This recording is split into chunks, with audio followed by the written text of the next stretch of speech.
আর লা ইলাহা ইল্লাল্লাহ এটা মুমিন কলব দিয়ে বলবে, হাদিসের ভাষায় ওকে বলে তাসদিক বিল কলব। বুঝেছেন?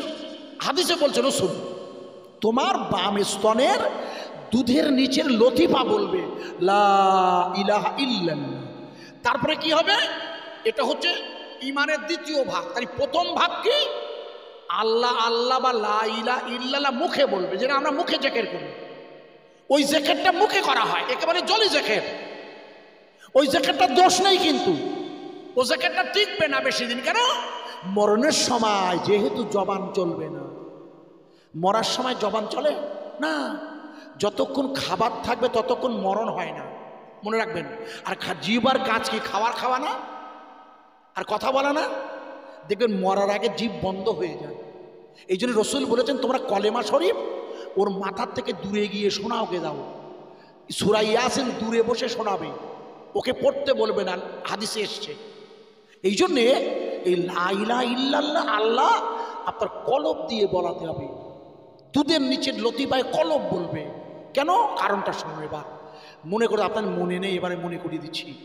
আল্লাহর নবীকে যখন জিবরিল মিরাজে নিয়ে যাবেন ঊর্ধ্ব জগতে, যখন নিয়ে যাবেন তখন তো হুজুর কাবা চত্বরে ঘুমাচ্ছে। পালঙ্গা করে দেন, দিতে বলছি তো আপনি দেন। আপনি কথা শোনেন না কেন? আমার কথা শুনতে হয়। দিয়েছেন, দেবেন। যাদের পায়ের সমস্যা থাকে, আমি তো এখানে নামাজ পড়ছি না, আপনারা আমার দিকে পা দেন, আমি তো নিষেধ করিনি দিতে, দিয়ে দিন।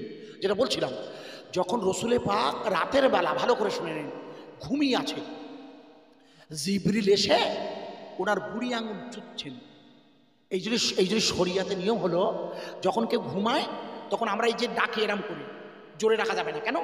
যেহেতু ঘুমানোর সময় রুহুটা বেরিয়ে যায়। জানা আছে কি? হ্যাঁ না বলে না। এই নাক ডাকতে বলো, খুব নাক ডাকতে, বউ বকতেছে নাক ডাকছে, কিন্তু রুহু নেই। এই জন্য ওকে আস্তে আস্তে ডাকতে হয়, জোরে ঠেলা দেওয়া নিষেধ। এই যে দেখেন অনেকে দেন ঘুমের মধ্যে মারা যায়, বলে স্ট্রোক হয়েছে। স্ট্রোক না, ও রুহুটা ফিরে আসেনি। আমি যখন ঘুমাই যে দোয়া পড়তেন, আল্লাহুম্মা বিসমিকা আমুতু ওয়া আহইয়া, আছে না দোয়া? এ তো দোয়া মরার ঘুমানোর সময় বলতে হয়। আল্লাহুম্মা, হে আল্লাহ, বিসমিকা, আমি আপনার নামে ঘুমাচ্ছি, আপনার নাম নিয়ে। আর যদি আপনি আমাকে জীবিত করেন, আহইয়া, কারণ জীবিত তো করবেন আপনি, আপনি ছাড়া কেউ করতে পারে না। আমার কথা বোঝা গেছে কি? এই জন্যে নবী করিম সাল্লাল্লাহু আলাইহি ওয়াসাল্লামকে জিবরিল কি করলেন? উনি ওনার পা চুষলেন। এর থেকে কি বোঝা যায়? এর থেকে বোঝা যায় ফেরেশতাদের চেয়ে মানুষের মর্যাদা বেশি। হ্যাঁ, কারণ ফেরেশতারাই মানুষ সৃষ্টিতে বাধা দিয়েছিল। আমাদের সৃষ্টিতে বাধা দিয়েছিল কে? ফেরেশতারা না। আল্লাহ যখন বলেন আমি আবার একটা জাত বানাবো, ওয়াইজ ক্বালা রাব্বুকা লিল মালাইকা ইন্নী জাইলুন ফিল আরদি খলিফা, আল্লাহ বললেন, ফেরেশতারা বাধা দিল, কেন আবার বানাবেন? একটা জাত তো ছিল জিন, ওরা যা ঝামেলা করেছে দুনিয়া, আপনি আবার আর একটা পাঠাবেন? লম্বা কাহিনী, আমি ওদিকে যাচ্ছি না। তাই যে ফেরেশতারা আমাদের সৃষ্টিতে বাধা দিয়েছিল, তার মানে আপনারা ফেরেশতাদের চেয়ে মর্যাদাবান, লিখে রাখেন। এবং শেষ জমানার নবীর উম্মত বনী ইসরাইলের জমানার নবীদের চেয়ে মর্যাদাবান। কারণ বনী ইসরাইলের জমানার নবীরা ওই মুসা আলাইহিস সালাম আল্লাহর কাছে চেয়েছিল, রব্বিশ রাহলি সাদরি, আল্লাহ আমার বুকটাকে প্রশস্ত করে দেন, যাতে ওখানে পূর্ণ মাত্রায় আপনাকে দেখার ঈমান ঢোকে। লক্ষ্য করুন, বোঝা যাবে আমার কথা কি বোঝা যাচ্ছে? জিবরিল রসুলের ঘুম ভাঙালেন, মনে করে দেখুন, ঘুম ভেঙিয়ে রসুলের বুক চিরে ফেলেছিলেন না? কোরআনের ভাষা, আলাম নাশরাহ লাকা সদরা, আল্লাহ নবীর বুক চিরিনি জিবরিল। আরে আল্লাহু আকবার, কোরআন শরীফে তো আছে। কবার চিরেছিল? মোট 4 বার, 4 টাইমস। এটাও জানেন না? আপনার দোষ না। আচ্ছা, হুজুরের বুক চিরবে কেন? আমরা বুক চিরি কখন? ওই বুক চিরাকে ময়না তদন্ত বলে এখনকার ভাষায়। ময়না তদন্ত কাকে বলে? যখন কেউ আত্মহত্যা করে অথবা হঠাৎ অ্যাক্সিডেন্টে মারা গেল, কিংবা সরকারের পুলিশের সন্দেহের মৃত্যুটা কিভাবে হলো। তাই রসুলে পাকের বুকটা চিরবে কেন? আল্লাহর নবীর বুকটা জিবরিল চারবার চিরেছিল, চারবার। প্রথমবার যখন চেরা হয়, হুজুরের বয়স তখন মনে করে দেখুন 2.5 থেকে 3। আর এখন আল্লাহর নবীর বুকটা চেরা হবে, এখন আল্লাহর নবীর বয়স 52। তাই শেষবারের বুক চেরাটা জিবরিল যখন ওনার বুকটা চিরে ফেললে, আলাম নাশরাহ লাকা সাদরাক, আমার আল্লাহ বললে, হে আমার নবী, আমি কি আপনার বুকটা চিরে ফেলিনি? বুক চিরে ফেললেন। কি করলেন? বাম স্তনের দুধের নিচ থেকে 21 গ্রাম ওজনের কলবের গোস্তটা বার করেন। বুখারীর হাদিস। 21 গ্রাম ওজনের কলবের গোস্ত। আপনার কলবের গোস্ত কতটুকু জানেন না? ইজা মুদগাতান জাসাদা। আল্লাহ রাসূল বলে, তোমাদের শরীরে 1 টুকরা গোশ আছে, 1 টুকরা। বিজ্ঞানীরা বলেছেন ও 21 গ্রাম ওজন। কেন? আল্লাহ রাসূল বলেছেন, মানুষ যখন একটা পাপ করে তখন তার কলবে একটা করে দাগ পড়ে। এজা নুকেতা। আপনি একটা মিথ্যে কথা বললেন, একটা জেনা করলেন, পরের জমি ভাগরা করেছেন, যত রকমের কবিরা গোনা আছে যদি আমরা করি, যে কেউ করে, তো এই করলে গোনা দাগ হয় কোথায়? কলবে। অথচ গোনা করতে শরীরে, বলো গোনা হচ্ছে কিসে? শরীরে। জেনা কিসে হয়? একটা মেয়ের সাথে আর একটা মেয়ের ভুল ছেলের ভুল বুঝে, ছেলে ছেলে মেয়ে মেয়ে হয়। এখন হচ্ছে এরা বলে ভেস্টিমেম বলা হয়, মানে সমকামিতা। এখন তো সরকার অ্যালাউ করেছে। যাও, তাহলে এই জেনা করছে শরীরে, দাগ পড়ছে কলবে। এটা কে বলেছেন বলুন? আল্লাহ রাসূল সাল্লাল্লাহু আলাইহি ওয়াসাল্লাম বলেছেন। আমেরিকার বিজ্ঞানীর অবাক যে মুহাম্মদ সাল্লাল্লাহু আলাইহি ওয়াসাল্লাম এই কথা বললেন কি করে? কারণ মানুষ যখন গোনা করে সে তো শরীরে করে। মিথ্যে কথা কোথা দিয়ে বলেন? হ্যাঁ, জিভ দিয়ে। মুখ কেন? জিভ, মুখ আলাদা। জিহ্বা সব আলাদা আলাদা পার্টস। জিহ্বা দিয়ে। তাহলে জিহ্বা মিথ্যে কথা বলছে, আর দাগ পড়ছে কোথায়? কলবে। আমেরিকার বিজ্ঞানীরা বললে এটা হয় কি করে? মনে করে দেখুন, আপনাদের মনে নেই, আমেরিকার বিজ্ঞানীরা একটা মুমূর্ষু ব্যক্তির ময়নাতদন্ত করেছিল মারা যাওয়ার পর।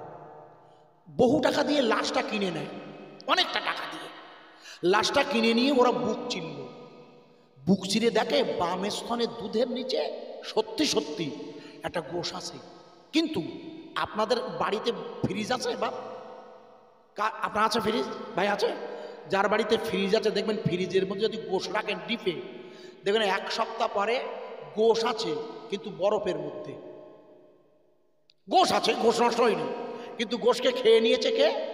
কিন্তু গোশ কমেনি। বলো, বরফের মধ্যে যে ফ্রিজের মধ্যে যখন গোশ রেখেছিলেন সেই 10 কিলোই তো আছে, গোশ তো কমেনি, কিন্তু গোশটা কি করেছে? খেয়ে ফেলেছে। কে খেয়েছে? বরফ। তাহলে ওই বরফ যদি গোশ খেয়ে নেয়, ওই বরফ গলিয়ে তাই গোশ বার করতে হয়। এটা সিস্টেম। নবী করিম সাল্লাল্লাহু আলাইহি ওয়াসাল্লাম বললেন, তোমরা যখন গোনা করবে তোমাদের কলবে মরিচা পড়বে, জং পড়বে। আমেরিকার বিজ্ঞানী কি করে হয়? জং পড়বে কি করে? ওরা করলো কি, ওই গোশটা বার করলো, করি দেখে সত্যি তো ওর উপরে স্যাতলা জং। ওরা বাড়ি দিল, দেখে জং ঝুরি ঝুরি পড়ছে, গোশ এখনো বেরোয়নি। যখন জং ঝুরি ঝুরি পড়ছে তখন আমেরিকার বিজ্ঞানী, 1450 বছর আগে রসুল তো ঠিক বলেছেন, মানুষ গোনা করে শরীরে আর দাগ পড়ে কলবে, পাপ করে শরীরে আর দাগ পড়ে কলবে, কলম মরচে পড়ে যায়, গোনা করে ওখানটায় দাগ হয়। ওরা কি করলো মনে করে দেখুন, ওরা ওর পরে আপনাদের মনে নেই, আমেরিকা থেকে 2 জন লোক পাঠিয়ে দিয়ে আল্লাহর নবীর লাশ চুরি করতে পাঠিয়েছিল। মনে করে দেখুন, ওরা বলে ওনার লাশ চুরি করি আনো। কেন? আমরা পরীক্ষা করে দেখব ওনার কলবে কিছু ময়লা আছে কিনা। বোঝা যাচ্ছে? ওরা বলছে আমরা দেখব। কারণ মানুষের যদি পাপ করলে ময়লা হয়, এবার হয়তো হাদিসের কথা আপনারা মানেন তো, তাহলে ময়লা যদি হয় তার সাথে তো পরিচয় করতে হবে। আমরা দেখবো ওনার আছে কিনা। কেন? আমরা সবাই জানি একমাত্র নবী রসুলের কোনো পাপ নেই। কুল্লু বনি আদামা খাত্তাউন, প্রত্যেকটা আদম সন্তান গোনার সাথে জড়িত, প্রত্যেকটা আদম সন্তান। নবীদের কোনো গোনা নেই। ওরা বললো আমরা চেক করব, যাও পরে আসছি। যেটা বলছিলাম, জিবরিল করলো কি, আল্লাহর নবীর কলবটা বার করেছিল। হাদিস এসছে জমজমের পানি দিয়ে ওই কলবটা জিবরিল ধুয়ে ফেলেছিল। এখানে প্রশ্ন হলো, আল্লাহর নবীর কি কোনো গুনাহ ছিল? না। ছিল কি? তাহলে জিবরিল ধোবে কি? জিবরিল কি ধোবে? কথা বোঝার চেষ্টা করতে হবে। জিবরিল ধুয়ে ফেললেন নাকি? কলবটাকে কসলিয়ে ধুলেন। এবার কি করলেন মনে করে দেখুন, জান্নাত থেকে সোনার পেয়ালায় ঈমান আনলেন। ঈমান কোথা থেকে? জান্নাত থেকে। ঈমান এনে আল্লাহর নবীর কলবে বসিয়ে দিলেন। মনে করে দেখুন জিবরিল, তার মানে হলো আল্লাহর নবীর কি তাহলে এতদিন ঈমান ছিল না? 12 বছর নবুয়াতের কাজ করছে, তা ঈমান নেই, তা এখানে আবার ঈমান দিচ্ছে কেন? তার ঈমান নেই না। আসলে মিরাজের রাতে আল্লাহ নবী আল্লাহকে দেখেছিল না? হ্যাঁ না বলেন? দেখেছিল তো? দেখেছিল না? তাই আল্লাহকে, আপনাকেও আল্লাহকে দেখেছেন? দেখেছেন? কেন কেন দেখেননি? দেখেছেন, মনে নেই। আমি দেখিয়ে দিচ্ছি, ওয়াজ বোঝেন আগে ভালো করে, আগে এইটা ক্লিয়ার করি, আগে এইটা ক্লিয়ার করি নাই। তাই রসুলে পাকের কলবে জিবরিল কি করে ঈমান ঢোকালেন মনে আছে তো? ওটা কি? ওটা কি বলুন তো? আসলে যে ঈমান দিয়ে আল্লাহকে দেখা যাবে সেটাই ঢোকানো হবে। আল্লাহকে দেখা যাবে যে ঈমানে, রসুল পাক আল্লাহকে দেখবেন যে ঈমানের দ্বারা, সেইটাই আপনার কলবে ঢোকানো হলো। আপনারে ঢোকাতে হবে কেন? ওই রাতে আল্লাহর নবীকে আল্লাহ নামাজ ফরজ করেছিল ওই রাতে। এই জন্য হাদিসের ভাষা আসসালাতু মিরাজুল লিল মুমিনিন, নামাজ হলো মুমিনদের সাথে আল্লাহর দেখা। যদি নামাজ মুমিনদের সাথে আল্লাহর দেখা হয়, জিবরিল রাসূলকে নিয়ে আল্লাহকে দেখার জন্য সিদরাতুল মুনতাহায় গিয়ে বলেন, আর যাব না, আগারে সিরে মুয়ে বার্তারে পুরাম ফুরুকে সাদাল্লি বাসুজাত পুরাম, ইয়া রাসূলুল্লাহ আমি আর এক চুল যেতে পারবো না, গেলে আল্লাহ নূরের তাজাল্লিতে আমি পুড়ে সারকার হয়ে যাব। মনে করে দেখুন, আল্লাহ ওখান থেকে রফরাফ নামক একটা যন্ত্র পাঠিয়েছিল নিয়ে যাবার। প্রথমে এসেছিল বোরাক, এখন আর বোরাক নেই, এবার যাচ্ছে রফরাফে। আল্লাহর সাথে দেখা হবে, সেখানে আর কেউ নেই। তাই নামাজে দাঁড়িয়ে তার আল্লাহকে দেখবে। এই জন্যে আল্লাহকে দেখতে গেলে যে চোখ লাগে, রসুলের কলবে সেই ঈমান ঢোকানো হলো। বোঝা যাচ্ছে কি? আপনারও দায়িত্ব। আমরা সবাই তো মোমেন, নিঃসন্দেহে সবাই মোমেন দাবি করছি, কিন্তু ওই মোমেন এখনো হয়নি যে মোমেন আল্লাহর দেখবে। কথা বোঝা যাচ্ছে খোকা? বুঝতে হবে, খুব ইম্পর্টেন্ট, খুব খুব কঠিন, কিন্তু কথাটা বুঝতে হবে। ওয়াজ না বুঝতে পারলে মুশকিল। কারণ কোরআন শরীফে আল্লাহ বলছে ইয়া আইয়ুহাল্লাযীনা আমানু আমানু বিল্লাহ, আছে না নেই? হে ঈমান ওয়ালারা, তোমরা আমার উপর ঈমান আনো। কেন? ও তো ঈমান এনেছে, তাই তো ডাকতেছ কাদের? ঈমানদারদের তো, অন্যদের তো ডাকেনি। ইয়া আইয়ুহাল্লাযীনা আমানু, হে ঈমান ওয়ালারা, আমানু বিল্লাহি ওয়া রাসূলিহি। আরে ঈমান আনার শর্ত তো লা ইলাহা ইল্লাল্লাহ মুহাম্মাদুর রাসূলুল্লাহ বলা। তাহলে আবার কে ঈমান আনতে বলছে আল্লাহ? ভালো করে বুঝতে হবে। ওই ঈমান, যে ঈমানের দ্বারা নামাজি নামাজে তারা আল্লাহকে দেখবে। আমার কথা কি বোঝা যাচ্ছে? আগে হ্যাঁ না বলেন, আমি ভেঙে নেই। আপনাকে একটা প্রশ্ন মনে করুন না তো, আপনি মনে করেন আমার ধরছে না, বলুন তো, উজু করার সময়, উজু করার সময়, উজু শেষ হয়ে গেলে হাতে পানি নিয়ে দাঁড়িয়ে খাবার সময় কোন আঙুল আকাশের দিকে ফিরিয়ে একটি কলেমা পড়তে হয়। যে কলেমা পড়লে আল্লাহ রসুল বললেন 8টা জান্নাতের যে কোনো জান্নাত দিয়ে তুমি ঢুকতে পারবে ইচ্ছা মতন। বলতে পারেন সেই কলেমাটা কি? কেউ জানেন? এই আপনি জানেন না? আপনারাও জানেন না? জানেন হয়তো, মনে নেই, কিংবা বলছেন না, লিখে নেন, মুখস্থ করেন। উজু করার পর পানি দাঁড়িয়ে খেতে হয়, এটা জানেন তো? আপনার খান না? এটা সুন্নত তো। আল্লাহ 2টো পানি দাঁড়িয়ে খেতে হয়, একটা জমজমের পানি, আর একটা হচ্ছে উজুর পানি, এটা সুন্নত, না খেলে গুনাহ হবে তো। ওই পানিটা খেয়ে সুন্নত ত্যাগ হবে আর কি, সুন্নতি গুনাহ হয়। এই পানিটা খাবার পরে শাহাদাত আঙুল, এই আঙুল আকাশের দিকে তুলে বলতে হয় আশহাদু আল্লাহ ইলাহা। আপনারা জানেন এটা?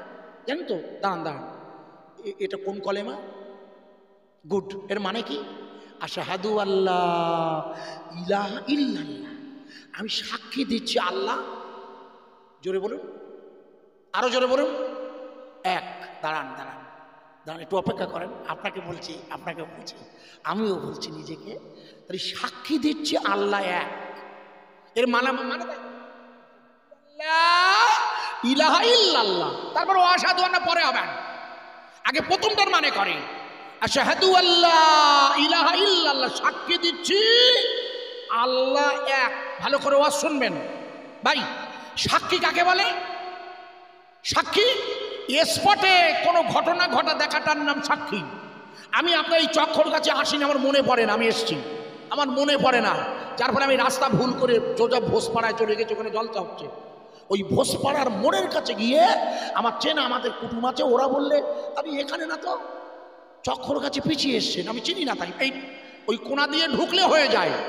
কিন্তু এই ভোজপাড়ায় গেছি না চেনার কারণে, আমার কথা বুঝবেন মনে করে, আমি এইটা বোঝাচ্ছি এই জন্যে, যদি কিছু আমি না চিনি তাহলে সেটা আমার ভুল হয়, তাই না? তাহলে ওখানে গিয়ে আমি কি দেখলাম, আজকে জিজ্ঞেস করবেন, একটা ছেলে আমার দিয়ে গেল, ওখানে গিয়ে দেখলাম ঝামেলা হয়েছে। আজকে খোঁজ নেন, ঝামেলা হয়েছে, ভুল বুঝবেন, আমি বোঝাচ্ছি। ওই ঝামেলা যখন হয়েছে তার একটু আগে আমরা ঢুকছি, পুলিশের গাড়ি বেরিয়ে গেছে, জিজ্ঞেস করতে আমাদের সাথে পুলিশ গাড়ি পাস করেছে বলে। আজকের কথা বলছে, আজকে একটু আগে। আমার কথা বোঝাচ্ছে কি, এখন ওই পুলিশ এসেছিল কেন? ঝামেলা হয়েছে।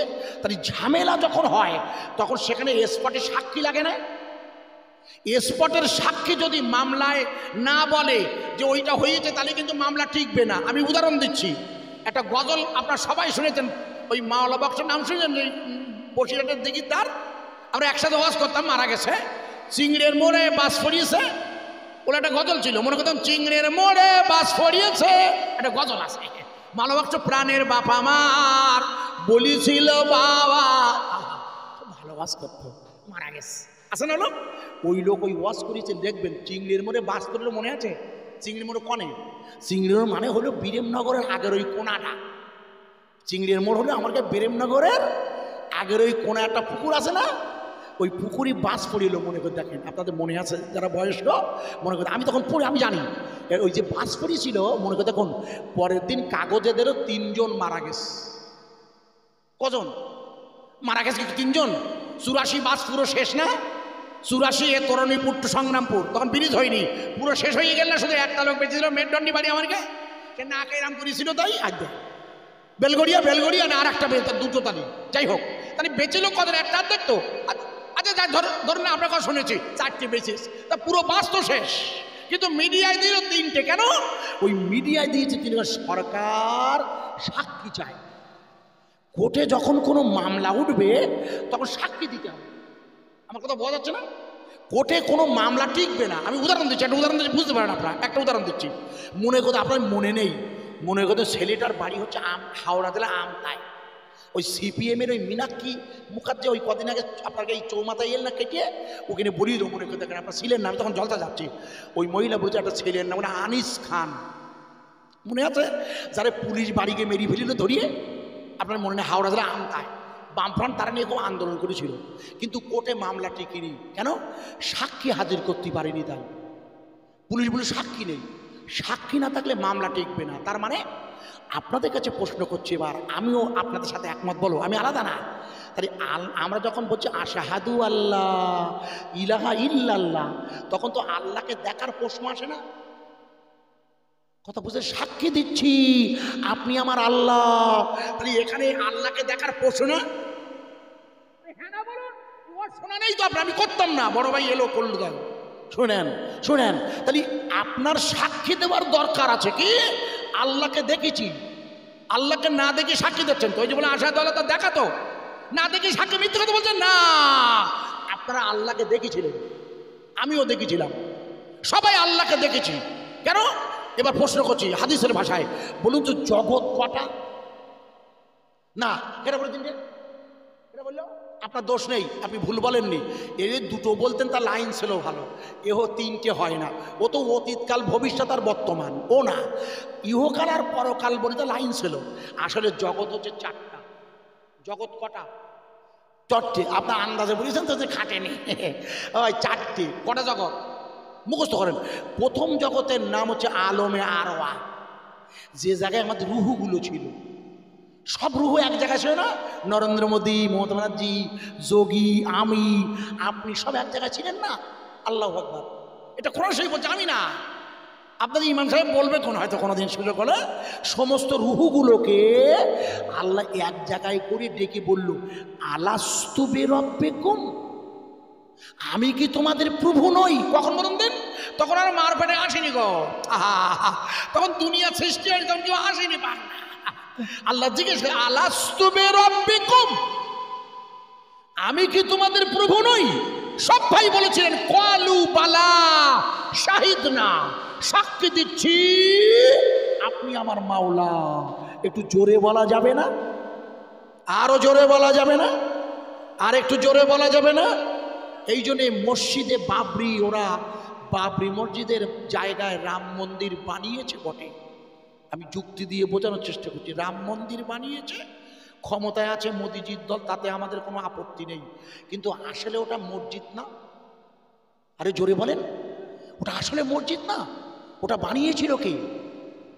না, আসলে আপনারা জানেন না। ওটার পিছনে যিনি ছিলেন, বাড়ি তাজকিরাতুল আউলিয়া আছে কারো বাড়ি? কার বাড়ি আছে?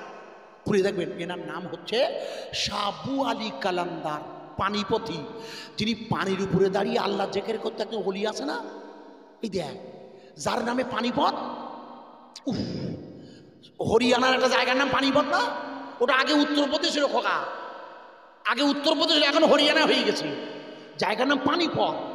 পানির উপরে দাঁড়িয়ে উনি আল্লাহ জিকির করতেন, বুঝলেন? ওই ওনার নাম শাহ বুয়ালি কালান্দার পানিপথি। ওনার কাছে বাবর এসেছিল, লম্বা ইতিহাস, আমার আজকের প্রয়োজন নেই, আমি শুধু আপনাকে ইমানটা বোঝাচ্ছি। ওই বাবর যখন ওনার কাছে গিয়েছিল, উনি বলেছিলেন ভারতে একটা মসজিদ করতে হবে, আপনাদের জানা নাই। যাও, এটাই ওটা হচ্ছে মসজিদ এক কথায়, ওটা মন্দির নয়। কেন? যেহেতু দাবি করেছে ওটা কার মন্দির? রামের মন্দির। কিন্তু আসলে রামায়ণেই লেখা আছে, বাল্মীকি মুনির রামায়ণে লেখা আছে, তব মানসে জনম রাম ওং নমস্তাস্যায় নামা নামা।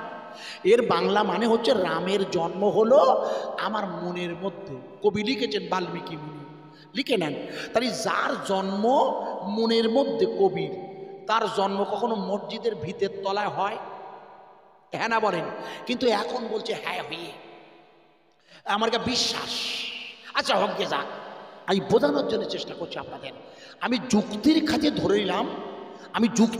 ধরে নিলাম, ওরা বলল যে আপনাদের এই এলাকার কোনো মসজিদে আজান হবে না, মাইকে বলতে পারে না। একটু জোরে বলুন। যুক্তির খাতিরে বলছি। আচ্ছা আপনাদের মসজিদে কি আজান বন্ধ হবে? কেন? যেহেতু মুখে যদি না, মানে মাইকে না দেয়, তা মুখে হবে না? আরে হ্যাঁ না বলেন। আমি একবার মাইকে দিচ্ছি, আপনার আওয়াজ দেবেন তো, আল্লাহু আকবার, একটু আওয়াজ দেন। এই দেখো, আজানের আওয়াজ আল্লাহু আকবার বলে দিতে হয় না? জবাব দেন না, আজানের জবাব দেন না? আজানের জবাব তো আল্লাহু আকবার বললে আল্লাহু আকবার বলতে হয়। আল্লাহ, এটাও জানেন না? জানেন হয়তো, মনে নেই। আমি আর একবার দিচ্ছি, আল্লাহু আকবার। কি বললাম? না না না, আল্লাহ মহান, আল্লাহ বড়। কেউ কি আল্লাহকে দেখেছিলেন? হ্যাঁ, ওই তো যে দেখেছেন কি, ও কিন্তু দেখিয়েছি। ওখান থেকে মায়ের পেটে এসছেন, ওখান থেকে আল্লাহ রুহানি জগৎ থেকে মায়ের পেটে নিয়েছে। আপনার মায়ের পেটে রুহু ফিট করিস কবে? মনে করো তখন 4 মাস পর। আমার আব্বার সাথে আম্মার মিলন হবার পর, ডিম্বকোষের শুক্রকীট মিলনে, প্রত্যেকের মা বাপের মিলনে, এই জায়গায় গিয়ে বাচ্চা দাঁড়ায়, জায়গার নাম ফি কারারে মাকিন, কোরআনের ভাষা। এইখানে বাচ্চা দাঁড়িয়ে 4 মাস ঝুলে থাকে, ছেলে কি মেয়ে কেউ জানে না, ভালো করে শোনেন, জানে শুধু আল্লাহ।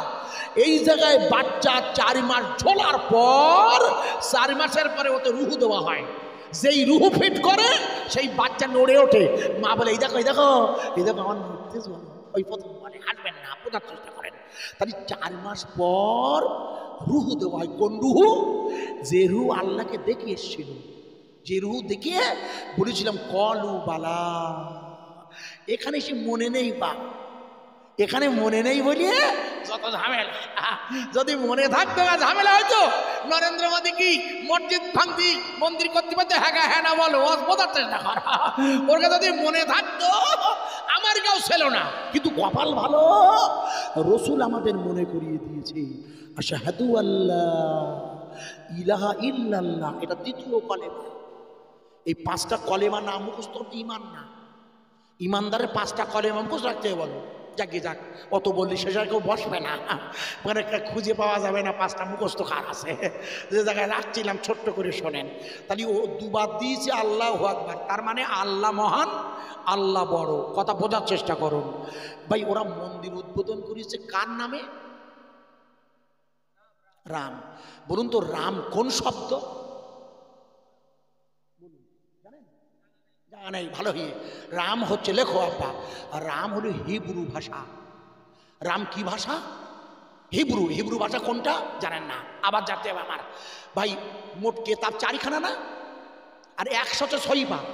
তো 104খানা কেতাবের ঈমান আনতে এরা জানেন তো? আমানতু বিল্লাহি ওয়া কুতুবিহি। এই 104টে কেতাবের বড় কেতাবের প্রথম কেতাবের নাম জাবুর, আর নবীর নাম দাউদ। মনে করে দেখুন, আর ভাষা হলো হিব্রু। হ্যাঁ, তৃতীয় কেতাবের নাম কি? দ্বিতীয় কেতাবের নাম তাওরাত, মুখস্থ করেন। নবীর নাম মূসা আলাইহিস সালাম, আর ভাষা হলো তিবিয়ান। তৃতীয় কেতাবের নাম ইনজিল, নবীর নাম ঈসা রুহুল্লাহ, ভাষা হলো সিরিয়ান। চতুর্থ কেতাবের নাম কুরআন, রসুল হলেন মুহাম্মাদুর রাসূলুল্লাহ, আর ভাষা হলো আরবি। এই 4টি কেতাবের প্রথম কেতাবের নাম হচ্ছে কি বললাম? জুবরুনা। ঈমান নেই তো ঈমান থাকবে না, আল্লাহ কিছু যায় না। জাবুর, এই কোনে ওয়াজ করছি জাবুর, জাবুর ঈমানই জাবুর। এই জাবুরের ভাষা হলো হিব্রু, মুখস্থ করেন। এই রাম হলো হিব্রু ভাষা। বাল্মীকি মুনি ওটা ব্যবহার করেছে। ওর মানে কি এবার শোনো। এই রামের বাংলা মানে হচ্ছে বড়, ব ঢয়শন্য রয়কার। এই বড়রে আরবিতে আকবর বলে, ভালো করে বুঝবা। এই আর আকবরের সাথে যদি আল্লাহ জুড়ে দেওয়া হয় তাহলে আল্লাহু আকবার হয় না? হ্যাঁ না বলেন? এটা বুঝতে পারছেন না ওয়াজ? এই জন্যে সংস্কৃত ভাষা বলা হয়েছে ওয়াল্লাং জ্যেষ্ঠাং ওয়াল্লাং শ্রেষ্ঠাং ওয়াল্লাং পারানাম সারানাম ব্রহ্মাম। এই পৃথিবীর একমাত্র সৃষ্টিকর্তা হচ্ছে আল্লাহ। এই সংস্কৃত ভাষায় যাকে আল্লাহ বলে, আরবিতে তারাই বলে আল্লাহ। একবার জোরে আমি আজান দেব, আল্লাহু আকবার। জোরে বলবেন আল্লাহু আকবার। বলেছেন বলেছেন বলেছেন, হ্যাঁ বলেছেন তো। এবার আমি মাইকটা বোধহয় বন্ধ করা যায়, এই বন্ধ করার লাইন নেই দেখছি, বন্ধ করিয়ে মনে করেন আমি বন্ধ করে দিচ্ছি, মনে বন্ধ করিয়ে এখন খালি গলায় চলবে না, বন্ধ হবে। আমি খালি গলায় আজান দিচ্ছি। আপনাদের মসজিদে জনাব মুয়াজ্জিন সাহেব যিনি আছেন, মাইক না থাকলে খালি গলায় দেয় না, আমরা খালি গলায় দেব আল্লাহু আকবার। এ নাম চলবে না, বন্ধ হবে। আরে জোরে বলুন, আরো জোরে। জমিনের মালিককে, রুজি রোজগারের মালিককে এখানে বসিয়ে রেখেছে কে? আমরা ইবাদত করি কার? এই জন্যে আমরা ওই মালিকের ইবাদত করি যে মালিকের মরণ হয় না। ভগবান রামের মরণ হয়ে গেছে, রাম মন্দির হতে পারে, কিন্তু আমাদের ভারতবর্ষের মুসলমানদের তাতে কোনো যায় আসে না। হাজার মন্দির হলো ঈমানের কালেমার দাওয়াত চলবে না, বন্ধ হবে। আরে চিল্লে বলুন, আরো জোরে বলা যাবে না? নারে তাকবীর। জমিনের মালিককে, রুজি রোজগারের মালিককে এখানে বসিয়ে রেখেছে কে? তাবারুক খাবে কে? তাবারুক খাবে। এইটা আমি ইচ্ছা করেছি, এইটা আমার ইচ্ছা। এটা আপনাদের কোনো দোষ নেই। আমি দেখছিলাম ধরা পড়েন কিনা। আপনি বলিয়েছেন ঠিকই, টানে টানে তা বলিয়েছেন, খারাপ বলেননি। ওটাও সোয়াব হবে, গোনা হবে না। তাবারক তো খাবো আমরা। খোকারা করেছে ছেলেরা, আক্তারুল ওই ছেলেটি দাওয়াত করেছিল প্রথম করে মুরারিসা থেকে লোকেরা, যাই হোক যোগাযোগ করিয়ে দেয়। আপনার তাবারক করেছে। আল্লাহ যদি হায়াতে না রাখে তাহলে তো খাওয়া হবে না। সেই জন্যে আপনি খারাপ বলেননি, আল্লাহ খাবে। ভুল খুব একটা হয়নি ভাইয়া। আমি আপনাকে যে জায়গায় রাখছিলাম এখানে আলোচনার এই জায়গাটায়, তাহলে আল্লাহ তাবারাক তাআলার রসুলের কলবে ঈমান ঢুকিয়ে দিয়েছিল জিবরিল। কোন ঈমান? যেই ঈমানের দ্বারা রসুল মিরাজের রাতে আল্লাহকে দেখেছেন। আর আমরা তার উম্মত, আমরা নামাজের মধ্য দিয়ে তাকে দেখব। এই জন্যে উজু করার পর শাহাদাত আঙুলটা উপরে দিয়ে ওই কলেমাটা পড়তে হয়। বোঝা যাচ্ছে কি ওয়াজ? আশহাদু আল্লাহ ইলাহা ইল্লাল্লাহ কখন পড়তে হয়? আঙুল উঁচু করে দিয়ে। ওতে আমরা কি বলি? সাক্ষী দিচ্ছি আপনি আমার আল্লাহ, সাক্ষী দিচ্ছি। আর আল্লাহকে যেহেতু দেখেছিলাম, মনে নেই তাই কি? মনে নেই তাই কি? এই যে জগতে আছি, প্রথম জগতের নাম ছিল আলমে আরওয়া। এখন যে জগতে আছি এই জগতের হচ্ছে আলমে দুনিয়া, 2 নম্বর জগৎ। 3 নম্বর জগতের নাম মুখস্থ করেন, আলমে বারজাক, যাকে বলে কবর জগৎ। আর চতুর্থ জগতের নাম হচ্ছে আলমে কিয়ামত। মোট 4টি জগৎ। প্রথম জগতে আমরা ছিলাম মার পেটে এসে, এখন দ্বিতীয় জগতে বর্তমান। এই জগৎ থেকে আল্লাহর কাছে ফিরে যাওয়ার আগে যেখানে পৌঁছাতে হবে তার নাম কবর জগৎ। ভালো করে ওয়াজ বুঝবেন। তাই এই জগৎ থেকে কলবে ঈমান নিয়ে যেতে হবে। কারণ কবরে গেলে আপনাকে যখন প্রশ্ন করা হবে তখন ঈমানের প্রশ্ন হবে। প্রথম প্রশ্ন মান রব্বুকা। প্রথম প্রশ্ন ঈমানের না? প্রথম কি নামাজের? না, নামাজের প্রশ্ন তো কিয়ামতে। সে তো কিয়ামত, কিয়ামত পর্যন্ত যাওয়ান পরে, ও তো 4 নম্বরে। আর নিয়ত রাখেন যেন কিয়ামতে আল্লাহর সামনে না উঠতে হয়। কারণ আল্লাহর সামনে উঠতে গেলেই ভালো করে বুঝবেন, আল্লাহ যদি ধরে কারোর ক্ষমতা নেই হিসেব দেওয়ার। এই জন্য এমন একটা দল রসুল বলেছে যাদের হিসেব হবে না। তারা খারাপ। বুখারীর হাদিস এসছে, ভালো করে লিখে নেন। আল্লাহর কিয়ামতের মাঠে রসুল বললেন, সাহাবারাও অবাক হয়ে যাবে, জিয়া আল্লাহ আপনার পাশে ওরা কারা? হুজুর বলছেন ওরা হলো আল্লাহর সেই জাকেরিন বান্দা যারা আল্লাহর ডান হাতে বসে থাকবে বিচারের দিন। ওদের কোনো হিসেব হবে না। কথা বোঝা যাচ্ছে কি? তারা কারা? তারা হচ্ছে উম্মতে মুহাম্মাদির জাকেরিন বান্দারা। জাকেরিন কারা? আপনারা। কেন? নামাজ তো জেকের। নামাজটা কি? জেকের না? তা জেকেরের মধ্যে তো আল্লাহকে দেখাটাই হচ্ছে জাকেরিনের দায়িত্ব। নামাজের মধ্যে আল্লাহকে দেখা। হাদিসে রসুল বলেছেন, মান রাইনা ইলাস সালাত, যখন কোনো ব্যক্তি নামাজে দাঁড়াবে সে যেন মনে করে আমি আমার আল্লাহকে দেখছি। হাদিস শরীফ। অথবা যেন মনে করে আল্লাহ আমায় দেখছে। তাহলে আপনার প্রথম দায়িত্ব কি? আল্লাহকে দেখার। আরে বাবা, আপনি সভা দিয়েছেন, ভালো কাজ, কিন্তু না দিলে গোনা হয় না। জলসা দেওয়া ভালো কাজ, কিন্তু না দিলে গোনা হয় না। নামাজ না পড়লে গোনা হয়। ঠিক না ঠিক? তাই কর্তৃপক্ষ বা আমার আপনার সব ভাইয়ের প্রথম দায়িত্ব ওই জিকির করা যে জিকিরে আল্লাহ খুশি হয়। তাই মুমিনের প্রথম কর্তব্য তার মালিকের জন্য সেজদায় দাঁড়ানো, মালিকের সাথে ওই ভালোবাসা। লক্ষ্য করুন, বোঝা যাবে আশা রাখছি যে কথা বোঝাচ্ছিলাম।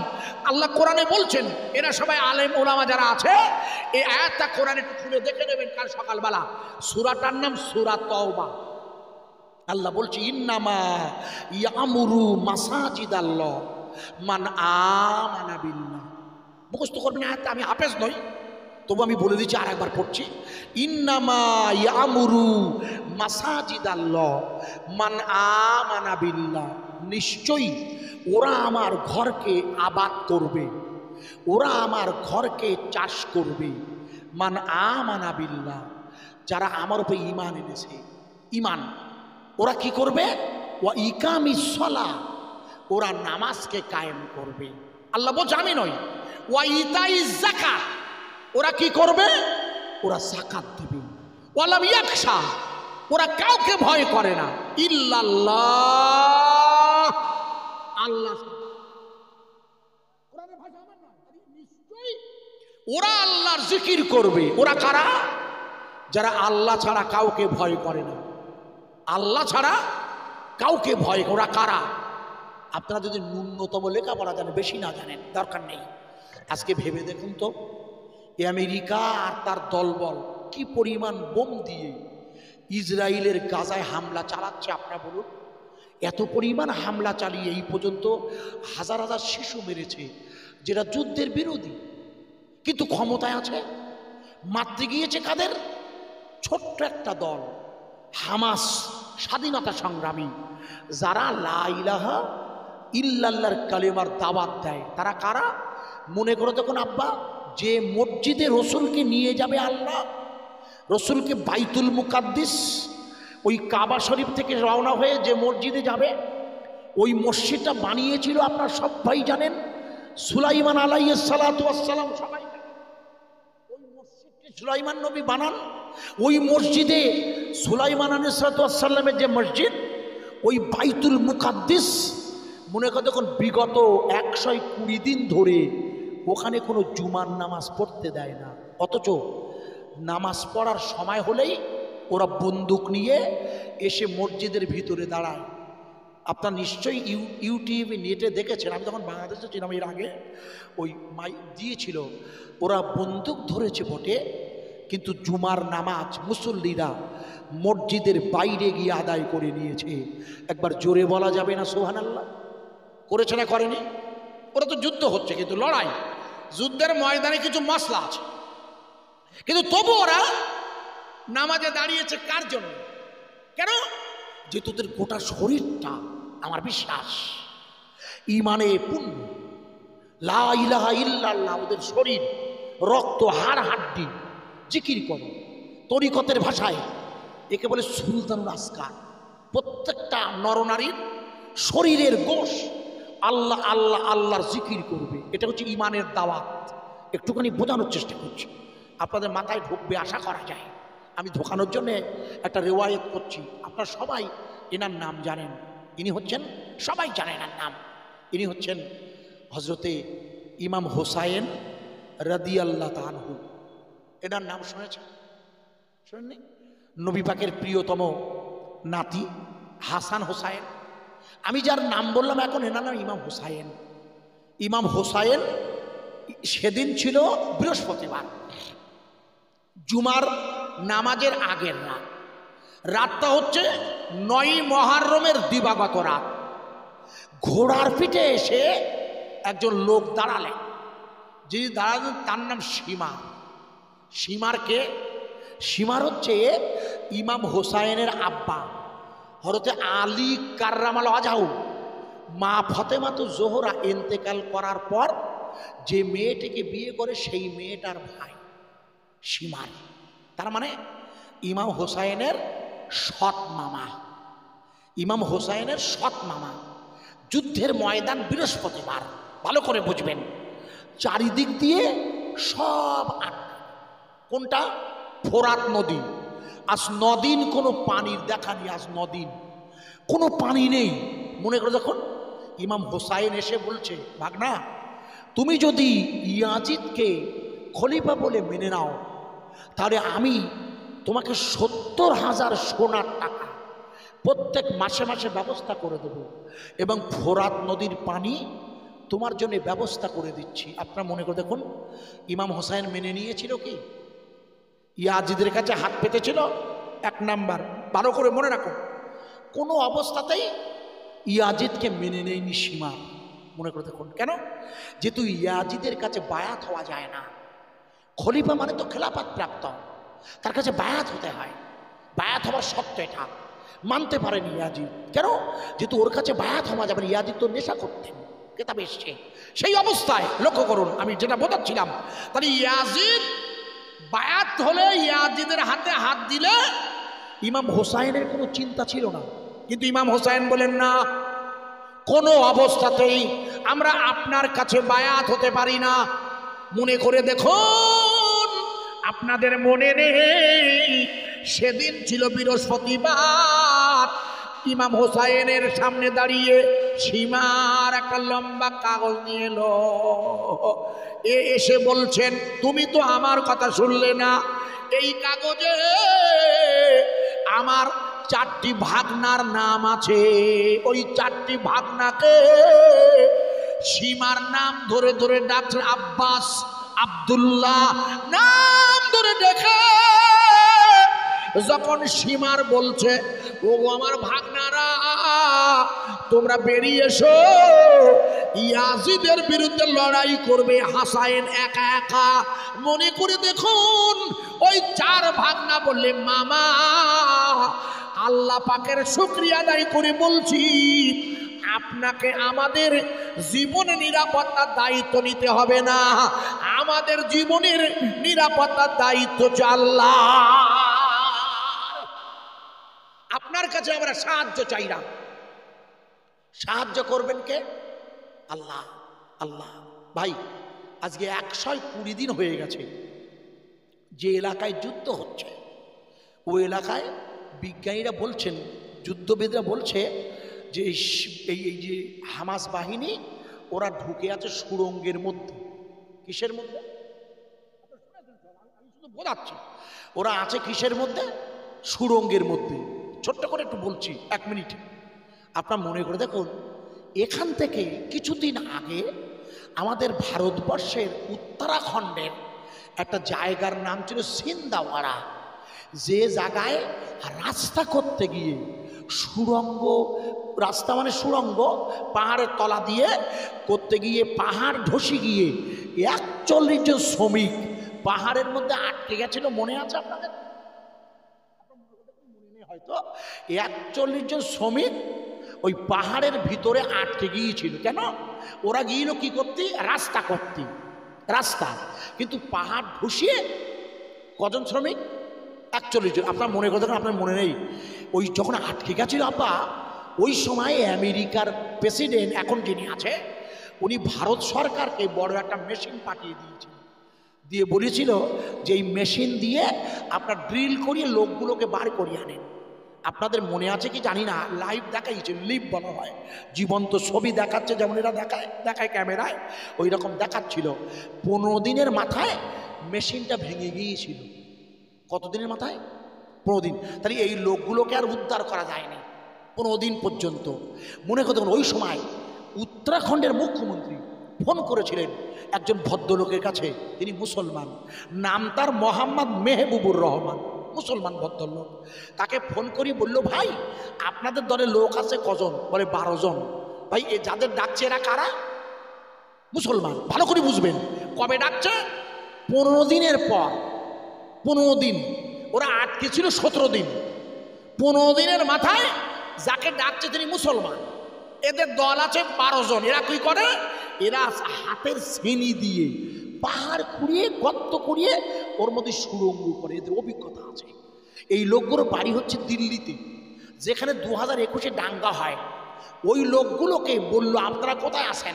বলে আমরা দিল্লিতে আছি। বলে দাঁড়ান, প্রধানমন্ত্রীর লোক যাচ্ছে, আপনাদের নিয়ে আসবে, এক্ষুনি দাঁড়ান আপনারা। বলে কেন?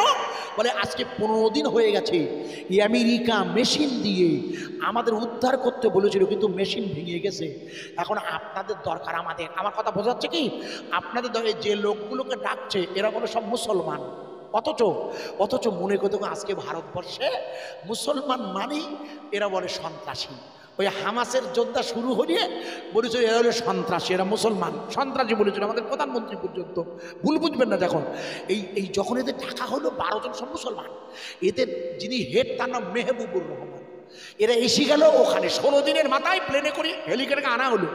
এসে 16 দিনের সকালবেলা থেকে ওরা হাত দিয়ে গর্ত খুঁড়েছিল। মনে করে দেখুন, 17 দিনের মাথায় প্রথম মুন্ডুটা ঢোকানোর মতো গর্ত খুঁড়তে পারি। এই 17 দিনের মাথায় যখন মুন্ডু খুঁড়ে ওর মধ্যে ঢুকেছে প্রথম মুন্ডু, তখন ওই লোকগুলো যারা আটকে ছিল 41 দিন, 41 জন শ্রমিক, 17 জন আটকে, তাদের কি হয়? ওরা এদের মুন্ডু দেখে ওই লোকটার বলছে, ভাই উফ আপনি ভগবান, শিখির আমাদের বাঁচান।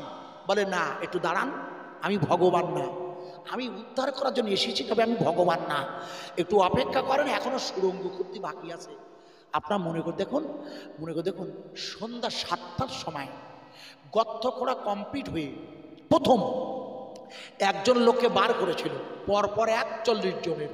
এই 41 জনের 3 জন পশ্চিমবঙ্গের, তার মধ্যে একজনের বাড়ি কুচবিহারে। আমি গিয়েছি জলচক্র, সেখানে যাও প্লেনে গিয়েছিলাম, যাও ওই কুচবিহারে। আর 2 জনের বাড়ি হুগলি, আর 38 জনের বাড়ি অন্য অন্য রাজ্যে, ঝাড়খণ্ডে, উত্তরপ্রদেশ। এরা সব হিন্দু ভাই বোন।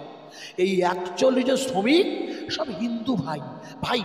ওদেরকে যখন টেনে বাড়ি করা হলো, হাতে করে গলায় মালা, ওদের জিজ্ঞেস করছে, আচ্ছা এর মধ্যে আপনারা এই 17 দিন বেঁচেছিলেন কি করি, জিজ্ঞেস করছে। বলে দেখুন, এই 17 দিনের প্রথম 10 দিন আমরা, এই প্রথম 10 দিন কি করেছিলাম, আমরা আমাদের কাছে মুড়ি ছিল, মুড়ি, ওই মুড়ি আর ওই ওই ওই যে ঝর্ণা, ওই যে পাহাড়ের উপরে আমরা আটকেছিলাম ভিতরে, সেই পাহাড়ের ভিতর দিয়ে ঝর্ণার পানি এসে আমাদেরকে 17 দিনের প্রথম 10 দিন ওই মুড়ি আর পানি খেয়ে আমরা বেঁচেছিলাম। একটু জোরে বলবেন না? এই 10 দিনের প্রথম 10 দিন যদি ওই ঝর্ণার পানি আর মুড়ি খাইয়ে আল্লাহ বাঁচিয়ে রাখতে পারে ওদের কথা, তারপরে খাবার দেশে বাইরেতে, তাহলে পানিটা কার ভাই? রহমতের পানিটা কার? জোরে বলবেন না? তাই আল্লাহ রহমতের পানি দিয়ে এদের বাঁচিয়ে দিয়েছে বলে এরা বেঁচে গেছে ভাই। ঠিক তেমনি ওই যুদ্ধ চলছে যেখানে, জঙ্গি হামলা হচ্ছে হামাসদের, ওই সুড়ঙ্গের মধ্যে এদের বাঁচিয়ে রেখেছে কে ভাই? আল্লাহ ছাড়া সম্ভব না। তাই ইমাম হোসাইন বললেন, লিখে নেন, ইমাম হোসাইনের মামা, আমি আপনার কাছে সাহায্য চাই না, আপনাকে সাহায্য চাই না, আপনি যান। মনে করে দেখুন, পরের দিন ছিল শুক্রবার, জুমার দিন, 10ই মুহররম, কারবালার যুদ্ধ শুরু হয়েছে। মনে করে দেখুন, একে একে সব শহীদ হয়ে গেছে। ইমাম হোসাইন পুরুষদের মধ্যে একা, আর 2টো বাচ্চা ছেলে বেঁচে আছে, জ্বর, আর মেয়েরা আছে বেঁচে। সীমার বললে, হোসাইন সব তো শেষ, তুমি আমার কথা মানলে না, ফোরাত নদীর পানিও বন্ধ। ইমাম হোসাইন বলে, মামা আপনি আমাকে 2 রাকাত নামাজ পড়তে দেন। বলে তোমাকে 2 রাকাত নামাজ পড়তে দেবো না। বলে কেন? বলে তোমাকে 2 রাকাত নামাজ পড়তে দেবো না কেন? আজ শুক্রবার তো, তা 2 রাকাত নামাজ তো জুমার নামাজ পড়তে দিতে হবে। আমি তোমাকে জুমার নামাজ পড়তে দেবো না, আমি তোমাকে 2 রাকাত জোহরের কসর নামাজ পড়তে দেবো। যেহেতু তুমি মক্কা থেকে এসেছো, তো তুমি ভ্রমণ করেছো, সফর, 2 রাকাত জোহরের কসর পড়ো। ইতিহাস খুলে দেখবেন, ইমাম হোসাইন রাদিয়াল্লাহু আনহু যুদ্ধের ময়দানে আল্লাহর দিকে খেয়াল করে, কলবে খেয়াল করে উনি নামাজে দাঁড়িয়েছেন। যখন নামাজ পড়ছে, সীমারের দল এত পরিমাণ তীর মেরেছিল, আব্বা একটাও তীর নামাজের অর্থ ইমাম হোসাইনের শরীরে লাগে না। একটু জোরে বলা যাবে না সুবহানাল্লাহ? হুজুর নামাজ পড়ছে কার? একটা না নামাজ চলছে, ওরা এত তীর মেরেছে, একটাও তীর ইমাম হোসাইনের গায়ে লাগেনি। একটু জোরে বলতে পারেন না সুবহানাল্লাহ? মনে করে দেখুন, নামাজ শেষ হয়ে গেছে। নামাজ, উনি ডান হাতে জুলফিকার তলোয়ার নিয়ে ফোরাত নদীর তীরে এসে আজলা কেটে পানি তুলেছিল। ইতিহাস করে দেখবেন, উনি আজলা কেটে পানি তুলেছিল। বলো, 20,000 সৈনিক ছিল ইয়াজিদ বাহিনী, 20,000, আর এরা তো 72 জন। এরা কজন? মাত্র 72 জন। ইতিহাসে এসে 72 জন, আর ওদের ছিল 20,000। তাই 20,000 সৈন্য লড়াই করছে 72 জনের বিরুদ্ধে। আজকে গোটা ইউরোপ, মধ্যপ্রাচ্যের বিরুদ্ধে ওই ছোট্ট সংগঠনের বিরুদ্ধে লড়াই করছে। ছোট্ট একটা দল, তো আমার কথা বোঝা যাচ্ছে কি বাবা? ছোট্ট কটা মানুষ মাত্র লড়াই করছে। ইমাম হোসাইন বললেন, ফোরাত নদীর তীরে পৌঁছে গেছে তলোয়ার হাতে নিয়ে, সীমারের সাহস হয়নি। ইমাম হোসাইন আজলা কেটে পানি তুলে যেই গালে দেবে, অর্থাৎ গালে দিয়ে যেই পানিটা খেতে যাবে, অমনি ওনার মায়ের কণ্ঠস্বর, হোসাইন ওদের দেওয়া পানিটা যেন খাবে না, একটু পরে তোমার নানার সাথে তোমার দেখা হবে। ইমাম হুসাইন বুঝতে পেরেছেন, আমার মা, ওনার মা পর্দা নিয়েছে কবে জানেন? মা ফাতেমা পর্দা নিয়েছিল কবে? 11 হিজরি। মুখস্থ করে, আল্লাহর নবীর ইন্তেকালে 6 মাস পর। হুজুর বলেছিল না যে ফাতেমা তুমি কেঁদো না, আমার সাথে তোমার প্রথম দেখা হবে? আপনাদের মনে নেই হয়তো, মৃত্যুর সময় মা ফাতেমা যখন কাঁদছে, রসুল বলছে ফাতেমা কেঁদো না, তুমি কাঁদছো কেন, আমার সাথে তোমার প্রথম দেখা হবে। মা ফাতেমা তো জোহরা, আপনাদের মনে নেই, উনি তখন হেসে ফেলেছিল। মা আয়েশা জিজ্ঞেস করছে, এই ফাতেমা, আব্বা তোমার আব্বু তোমার সাথে কি বলেছে একটু আমার বলো না। বলে ও আমাদের বাপ বেটির কথা আপনার শুনতে হবে না। ওই 6 মাস পর মা ফাতেমা পর্দা নিয়েছিল। কত হিজরিতে? 11 হিজরিতে। আর কারবালার যুদ্ধ কত হিজরিতে? মুখস্থ করেন, 61 হিজরিতে। তার মানে 50 বছর পর। মানে 50 বছর পরে মা তার ছেলেকে ডাকছে। তার মানে মৃত্যুর পরেও সন্তানের সাথে, ছেলের সাথে, বাপের সাথে সন্তানের দেখা হয়, রুহানি হালাতে আসে। এই জন্য প্রত্যেক বৃহস্পতিবার আসর থেকে শুক্রবার মাগরিব পর্যন্ত মা বাপের কবর জিয়ারত করতে আসে। প্রত্যেক বৃহস্পতিবার বিকেল থেকে শুক্রবার আসর পর্যন্ত, মাগরিবের আগে পর্যন্ত কবর জিয়ারত করতে আমাদের। আপনারা করেন কিনা জানি না, কারণ ওই রুহানি জগৎ থেকে ওরা আসেন, রুহানি। এই জন্যে ইমাম হোসাইনের মা যখন খোকা বলে ডেকেছে, ভাই 61 বছর বয়স, খোকা বলে যখন ডাকছে, ভালো করে শুনবেন, খোকা বলে যখন ডেকেছে ইমাম হোসাইন অন্য মনস্ক হয়ে যাবে না, আমার মা ডাকছে। কতদিন পর? 50 বছর পর মায়ের কণ্ঠ। তখন তোমার বয়স 7 বছর বয়স না, মনে নেই তো? উনি অবাক হয়, আমার মা ডাকছে। এই যে মা ডাকছে, এই অসতর্ক যেই হয়ে গেছে, সীমার বলে কে আছো, এই সুযোগে তীর মারো। মনে করে তখন একসাথে হাজার হাজার তীর ওনার শরীরে গিতে দিয়েছিল। একটা তীর ওনার গলায় এফড় ওফড় করে দিয়েছিল। উনি সেই তীরটা হাত দিয়ে টেনে বার করে যখন বার হবে, সীমার বলো কে আছো, ওর মুন্ডু কেটে নাও। মনে করে দেখুন, সিনান বিন জিয়াদ, ইতিহাস খুলে দেখবেন, সিনান বিন জিয়াদ এক কোপে হুজুরের মুন্ডু কেটে নিয়েছিল। মুন্ডুটা ছিটকে পড়েছিল, আর লাশটা ওই কাছাকাছি ছিল। লাশ মোবারক ছিল যেখানটায়, সেইখানটা হচ্ছে কারবালা, যে জায়গাটায় কারবালার লাশ যেখানে পড়েছিল। ইতিহাস খুলে দেখবেন আব্বা, 10 জন ঘোড় সওয়ার, মানে ঘোড়ার পিঠে যারা সওয়ারি হয়, 10 জন ঘোড় সওয়ারকে ডেকে সিনান বিন জিয়াদ, সীমার ইমাম হোসাইনের লাশের উপরে দবিয়ে দিয়েছিল। লাশ যখন দবাচ্ছে আব্বা, তখন লাশ বলছে আল্লাহ আল্লাহ আল্লাহ। তাই বলেছিলাম, পানি গোবরা হুজুর কেবলার কবরের ধারে গিয়ে আপনার কলব যদি আল্লাহ বলে, আপনি হুজুরের রওজায় গিয়ে বসলেই ওই জায়গাটা নড়বে। আমার কথা মনে আছে, প্রথম ওয়াজ করেছিলাম, আপনাদের মনে নেই, ভুলে গেলে মুশকিল। ইমাম হুসাইনের ওই লাশের রক্ত, হাড্ডি, আল্লাহ আল্লাহ বলছে। মনে করে দেখুন, সীমার পাগল হয়ে গেছিল। মনে করে দেখুন, সিনান বিন জিয়াদ পাগল হয়ে গেছিল। ওই গোশ বলছে আল্লাহ, হাড় বলছে আল্লাহ। এটা শরীয়তের হুকুম, গোটা শরীরটাই আল্লাহ আল্লাহর জিকিরে আল্লাহ আল্লাহ বলবে। আমার কথা বোঝা যাচ্ছে কি? সীমার পাগল হয়ে গেছিল। কেন? মনে করতেন কাটা মুন্ডুটা হাতে নিয়ে ও বল খেলবে, লাথি মারতে গিয়েছিল, আপনাদের মনে নেই? মনে করে দেখুন, তখন করেছিল কি, ওই ওই বল্লমের আগায় ফুটিয়ে নিয়ে সীমার সোজা হেঁটে হেঁটে দামাস্কে গিয়েছিল। মনে করেন দামাস্কে, যখন সীমার দামাস্কে যাচ্ছে, আপনাদের মনে নেই, রাস্তা দিয়ে যাবার সময় দামাস্কের পথে রাস্তার ধারে একজন লোক দাঁড়িয়েছিল। তিনি হচ্ছেন ইহুদিদের ধর্মগুরু, নাম তার রাব্বি। ওই রাব্বি ইমাম হুসাইনের মুন্ডু দেখে বলে, এ ভাই, এই মুন্ডু তুমি কোথায় নিয়ে যাচ্ছ? বলে কেন? বলে কোথায় নিয়ে যাচ্ছ?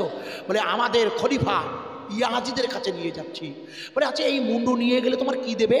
বলে তা আমি জানি না, তবে খলিফা নিশ্চয়ই কিছু আমাকে উপহার দেবে, টাকা পয়সা দেবে নিশ্চয়, আমি তার সেনাবাহিনীর প্রধান। বলে শোনো, খলিফা তোমার কি দেবে জানি না, আমি তোমাকে 1 লক্ষ স্বর্ণ মুদ্রা দেব, শুধু লাশটা, মুন্ডুটা, তোমরা তো লাশটা রাখোনি, মুন্ডুটা আমাকে একটা রাত্রে দেবে।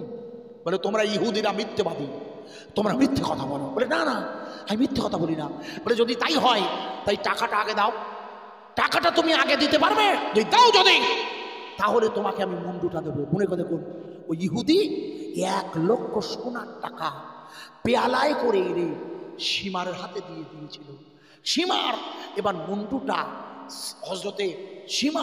হজরতে হোসাইনের মুন্ডু মুবারকটা ওই ইহুদি রাব্বি, আমাদের যেমন মৌলানা বলে না, ওদের বলে রাব্বি, খ্রিস্টানদের বলে পাদ্রি, একটা ধর্মের গুরুদের। তো ওই রাব্বি মুন্ডুটা নিয়ে ঘরের মধ্যে ঢুকে পড়েছে। মিনিট 5 বাদে ওই মুন্ডু মুবারকটা সোনার পেয়ালায় করে সবুজ কাপড়ে ঢেকে রাব্বি যখন বাইরে আনছে, সীমার জিজ্ঞেস করছে, এই মুন্ডুটাকে তুমি বাইরে আনছো কেন? বলে আমি এই মুন্ডুটার গায়ে যে রক্ত লেগে আছে ওই রক্তটা মুছে দেবো। বলে তুমি ও রক্ত মুছবে কেন? বলে তুমি জানো না এই রক্তে মুহাম্মাদুর রাসূলুল্লাহর রক্তের গন্ধ লেগে আছে। সীমার জিজ্ঞেস করছে, আরে তুমি তো ইহুদি, তুই তো ইহুদি। বলে আমি ইহুদি তাই কি? আমাদের ধর্মগ্রন্থের নাম তো তাওরাত, আমাদের ধর্মগ্রন্থ শনিবারে পড়া হয়, বর্তমানে যার নাম তোরা। আমরা আমাদের ধর্মগ্রন্থ মুসা নবীর ওই তাওরাত পড়তে গিয়ে মুহাম্মাদুর রাসূলের নাম পেয়েছি, আমরা ওনার নাম পেয়েছি। তাই আমরা জানতাম আপনি ওই মুন্ডুটা নিয়ে যাবেন। বলে আপনি ওই মুন্ডুটা আমার কাছে এনেছেন, এখন কথা বলবেন না। আমি তো 1 লাখ টাকা দিয়ে দিয়েছি, আমি সুন্দর করে গোসল দেব, জমজমের পানি দিয়ে ওই মুন্ডু মুবারকের রক্তটাকে মুছে মুছে সুন্দর করে সোনার পেয়ালায় ইহুদি ঘরের মধ্যে নিয়ে গেল। রাত 12টা বাজে। ইহুদি বর্ণনা করেছে, আমি লক্ষ্য করে দেখি আমার গোটা ঘরটা নূরের আলোয় আলোকিত হয়ে গেছে। আমি লক্ষ্য করে দেখি আমার ঘরের মধ্যে মুহাম্মাদুর রাসূলুল্লাহ হাজির হয়েছে। আমার ঘরে মা খাদিজাতুল কুবরা হাজির হয়েছে, আর মা ফাতেমা তো জোহরা, মা ফাতেমা বলছে হোসেন, আমার হোসেন, ওরা তোমাকে জমজমের নয় ফোরাতের পানি খেতে দেয়নি, আমি তোমার মা ফাতেমা এসেছি। তুমি চিন্তা করো না বাবা, একটু পরে তোমার সাথে তোমার নানাজির দেখা হবে। ওই ইহুদি রাব্বি মুন্ডু মুবারকটা নিয়ে গভীর রাতে সোজা পৌঁছে গেছে সীমারের কাছে। এই না আপনি মুন্ডু মুবারকটা। বলছে এত রাত এখনো তো ভোর হয়নি। বলে আমি আর রাখতে পারছি না, আমার সাহস হচ্ছে না। তবে সারা তুমি জানো এই মুন্ডু মুবারকের সাথে বেয়াদবি করবে না। বলে কেন, কি হয়েছে? বলে আমি এই মুন্ডু মুবারকটা যখন আমার ঘরে রাখলাম, আমি অবাক হয়ে দেখছি ওই মুন্ডু আল্লাহ আল্লাহ আল্লাহ আল্লাহ বলছে। বসিরাটের আল্লামা তার তরিকত দরবারে লিখেছে, মুমিন যখন জিকির করতে করতে আল্লাহওয়ালা হয়ে যায়, ওর গোটা শরীরের পশম আল্লাহ আল্লাহ আল্লাহ বলে। ইমাম হোসেনের শরীর আল্লাহ আল্লাহ বলছে। আর একটু আগে আমার ঘরে মুহাম্মাদুর রাসূলুল্লাহ এসেছিল, আমার নবী এসেছে, খাদিজা এসেছে, মা ফাতেমা। আমি নিজে ঈমানের কলেমা পড়ে মুসলমান হয়ে গিয়েছি। খবরদার তুমি জানো এই মুন্ডু মুবারকের বেইজ্জতি করবে না, খবরদার। আমার লোক তোমার সাথে সাথে যাবে। ইতিহাস খুলে দেখবেন ওই মুন্ডু মুবারকটা নিয়ে ইয়াজিদও কেঁদে ফেলেছিল। যদিও শত্রুপক্ষ ছিল, তবু মুন্ডু মুবারক হাতে নিয়ে ইয়াজিদও কেঁদেছিল। কারণ মুন্ডুর সমস্ত অঙ্গ আল্লাহ আল্লাহ আল্লাহ। ওয়ালাম্মা তাম্মা মিন হামলিহি শাহরানি আলা আশহুরিল আকওয়ালিল মারবিয়া তুওয়াফিয়া বিল মদিনাতি পাতে আবুহু আব্দুল্লাহ। আমার তরফ থেকে বিদায়ের আগে একটু সালাম পাঠ করবো, যে যেখানে দাঁড়িয়ে আছে। ইয়া নবী সালাম। আপনি এ নিয়ে আমার অপমান করেছেন। ইয়া রাসূল সালামুন আলাইকা, ইয়া হাবিব সালামুন আলাইকা। সালাম।